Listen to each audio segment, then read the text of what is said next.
గత 10 ఏళ్లలో బీఆర్ఎస్ ప్రభుత్వంలో అప్పు 10 రెట్లు పెరిగిందన్నారు డిప్యూటీ సీఎం భట్టి విక్రమార్క. 10 ఏళ్లలో తెలంగాణ అప్పు 7 లక్షలకు చేరిందని చెప్పారు. దశాబ్ద కాలంలో నాణ్యత లేకుండా సాగునీటి ప్రాజెక్టులు చేపట్టారని తెలిపారు.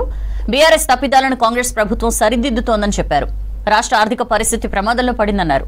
అప్పులు చెల్లించడానికి మళ్లీ అప్పులు చేయాల్సిన పరిస్థితి వచ్చిందన్నారు డిప్యూటీ సీఎం భట్టి విక్రమార్క. ఏర్పడిన తర్వాత గత దశాబ్ద కాలంలో రాష్ట్ర పురోభివృద్ధి ఆశించిన మేరకు జరగలేదు. తెలంగాణ రాష్ట్రాన్ని బంగారు తెలంగాణగా మారుస్తామని ఒట్టి ఉత్తర కుమార ప్రగల్భాలు పలికిన గత ప్రభుత్వ పాలకులు అన్ని రంగాల్లో పూర్తిగా వైఫల్యం చెందారు. పురోభివృద్ధి అటుంచి రాష్ట్ర ప్రజల సంక్షేమం సన్నగిల్లింది, అభివృద్ధి అడుగంటింది, రాష్ట్రం అప్పుల పాలైంది. చిలికి చిలికి గాలివాన అయినట్లు రాష్ట్ర ఆవిర్భావ సమయానికి ఉన్న 75,577 కోట్ల రూపాయల అప్పు గత ఏడాది డిసెంబర్ నాటికి వామనావతారంలా పెరిగి 6,71,757 కోట్ల రూపాయలకు చేరింది. అంటే గత 10 సంవత్సరాల్లో తెలంగాణ రాష్ట్ర ప్రభుత్వ అప్పు దాదాపు 10 రెట్లు పెరిగింది. తదనుగుణంగా రాష్ట్ర అభివృద్ధి జరగలేదన్నది అక్షర సత్యం. ఇక నిధుల విషయానికి వస్తే గత ప్రభుత్వ కాలంలో ఆదాయం ద్వారా కానీ, అప్పుల ద్వారా కానీ, తదితర మార్గాల ద్వారా కానీ సమకూరిన నిధుల వ్యయానికి రాష్ట్ర పురోగతికి ఏమాత్రం పొంతలు లేని పరిస్థితి నెలకొంది.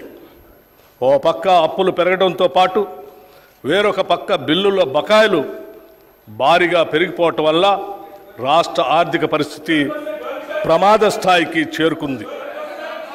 ప్రణాళికాబద్ధంగా నడపవలసిన రాష్ట్ర ఆర్థిక వ్యవస్థను ఒంటెద్దు పోకడలతో స్వంత జాగీరుల ఆర్థిక క్రమశిక్షణ ఏమాత్రం పాటించక గత ప్రభుత్వం చేసిన తప్పిదాల పర్యవసానం మేము ఈరోజు వారసత్వంగా అందుకున్నాం. రాష్ట్ర విభజన నాటికి ఎంతో సమృద్ధిగా ఆర్థికంగా పరిపుష్టిగా ఉన్న రాష్ట్రం నేడు అప్పుల కుప్పగా మారటం విచారకరం.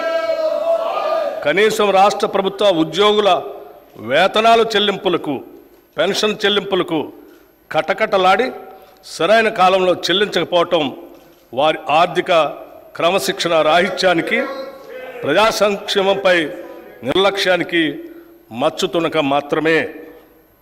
ఇటువంటి నిర్లక్ష్య వైఖరి వలన అటు ఉద్యోగులు, పెన్షనర్లు మాత్రమే కాక సామాన్య ప్రజలు, ప్రభుత్వ పథకాలపై ఆధారపడిన అభాగ్యులు, పేద ప్రజలు చెప్పుకోలేని కష్టాలు పడ్డారు. మా ప్రభుత్వం ఏర్పడే నాటికి కుంటుపడిన ఆర్థిక వ్యవస్థను గాడిలో పెట్టడం మేము ఎదుర్కొన్న పెను సవాలు. తలకు మించిన రుణభారం ఉన్నప్పటికీ దోబరా ఖర్చులు కట్టడి చేసి ఆర్థిక క్రమశిక్షణతో పాలన ప్రారంభించాం.